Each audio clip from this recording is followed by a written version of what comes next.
ముద్దుగా యేసోద ముంగిటి ముత్యము వీడు దిద్దరాని మహిమల దేవకీ సుతుడు. ముద్దుగా యేసోద ముంగిటి ముత్యము వీడు. అంత ఇంత గొల్లెతల చింతల మాలోనున్న చిన్ని కృష్ణుడు. చింతల మాలోనున్న చిన్ని కృష్ణుడు. కాంతుల మూడు లోకాల గరుడ పచ్చ పూస. చింతల మాలోనున్న చిన్ని కృష్ణుడు. ముద్దుగా యేసోద ముంగిటి ముత్యము వీడు. ఓయమ్మ నీ కుమారుడు మా ఇండను పాలు పెరుగు మన నీడమ్మ. పోయద మెచ్చటికైనను నీ ఎన్నెల సొబగులాన మంజులవానప్పుడు. గోకులంలో చిన్నప్పుడు చేసిన అల్లరి అంతా ఇంత కాదు.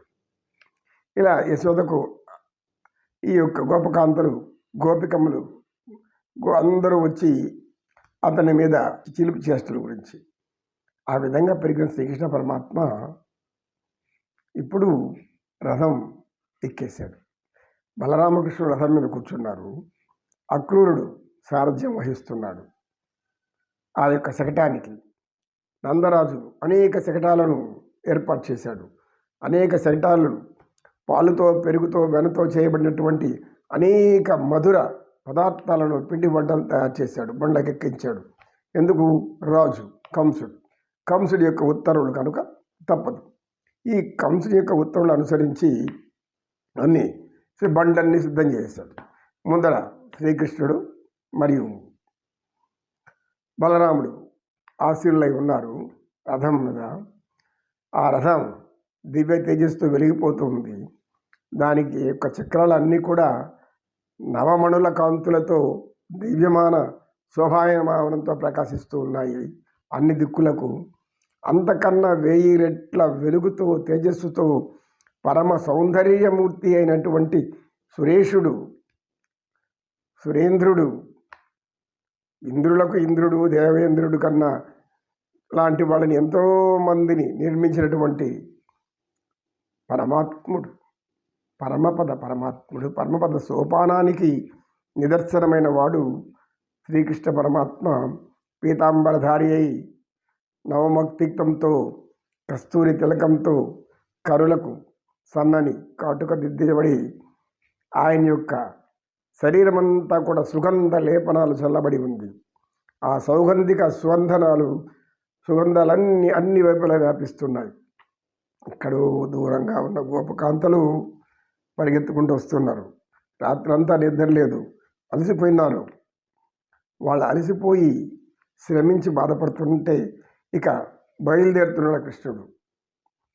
బయలుదేరుతున్నప్పుడు గోపకాంతలు వచ్చి అటువైపు ఇటువైపు నిలబడుకున్నారు దారిలో.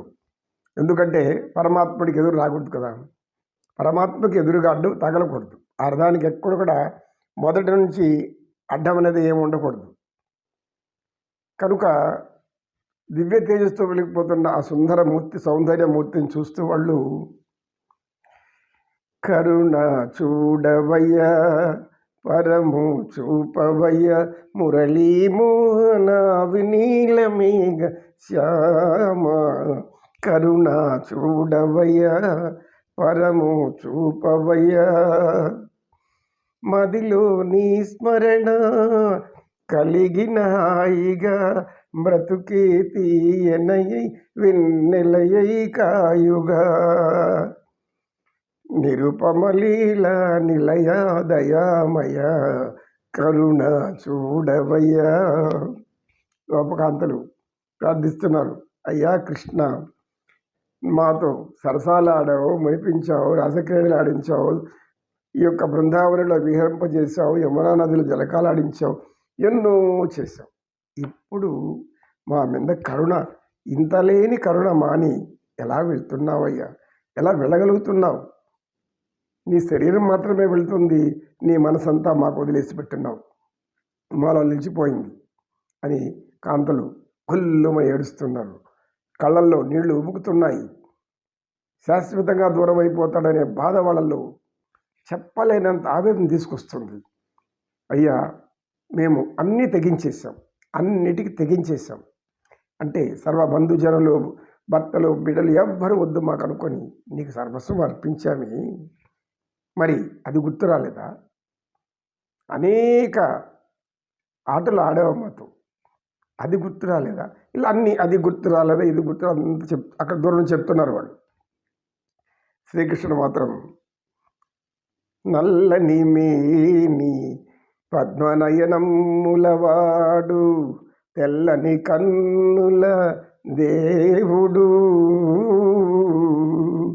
చిరునగవులకు మురిపాల ముత్యాల యశోదాసుతుడు. ఆయన చిరునవ్వు చంద్రబింబానికంటే కూడా అందంగా ఉంది. ఆ చిరునవ్వు చూపిస్తూ ఉంటే గోపకాంతలు మరీ రెచ్చిపోతున్నారు. ఇంత సౌందర్యమూర్తిని వదిలి మేము ఎలా బతికేది? అది వాళ్ళ బాధ. గోపికామణులు పరిగెత్తుకుంటూ వస్తున్నారు. చీరలు జారిపోతున్నాయి, కొంగులు జారిపోతున్నాయి, ముడి జుట్టంతా ముడిలు విడిపోయాయి. అయినా వెళ్ళి పరమాత్ముడు వెళ్ళిపోతున్నాడు. పరమాత్ముడు వెళ్ళి చూడాలి. ఆఖరిగా నా ఒక్కసారి చూస్తాను, తీరా ఆ సుందరమూర్తిని చూడాలి, ఆ సౌందర్య స్వరూపాన్ని చూడాలి అనేసి కౌస్తుభ మణిహారము, ఆయన దివ్య అలంకరణను చూడాలి అనేసి వాళ్ళు వస్తూ ఉన్నారు. మనసే అందాల బృందావనం, వేణుమాధవుని తీరే మధురామృతం. మనసే అందాల బృందావనం, వేణుమాధవుని పేరే మధురామృతం. కమ్మని నగుమోము, కాంతుకి తొలినోము, కడగంటి చూపైన కడుదావనం. మనసే అందాల బృందావనం, బృందావనం బృందా విహారీ, నీవే మా వనం, మా మనంబు నీవే. బృందావనులు ఆడించావు, మనసన్నావు, మాణిక్యం అన్నావు, మురిపాలన్నావు, ముద్దన్నావు. ఏది ఇప్పుడు వద్దనుకొని వెళ్ళిపోతున్నావు. న్యాయమా? ఇలా ఒక కృష్ణయ్య ఇంకా మమ్మల్ని వదిలిపోతున్నావు, ఎలా బతికేది? మేము ఏం చేసేది? మాకు అర్థం కాలేదు. మేము శరీరాలు మాత్రమే ఇక్కడ తిరుగుతూ ఉంటుంది, మనస్సు ఉండదు. ఏం చేయాలన్నప్పుడు శ్రీకృష్ణ పరమాత్మ చిరునవ్వుతో, అందరూ అక్కడ నంద మహారాజు ఉన్నాడు, అనేక మంది సైనికులు ఉన్నారు, భటులు ఉన్నారు. దారంతా కూడా ఎటువంటి అడ్డంకులు లేకుండా ఏర్పాటు చేస్తున్నారు. ఇంక రథం కదలాల్సిందే. కానీ వీళ్ళు అటువైపు బారులు తీరి దీనాలాపనతో కళ్ళు నిండా నీళ్లు ఉబుక్కొస్తున్నాయి.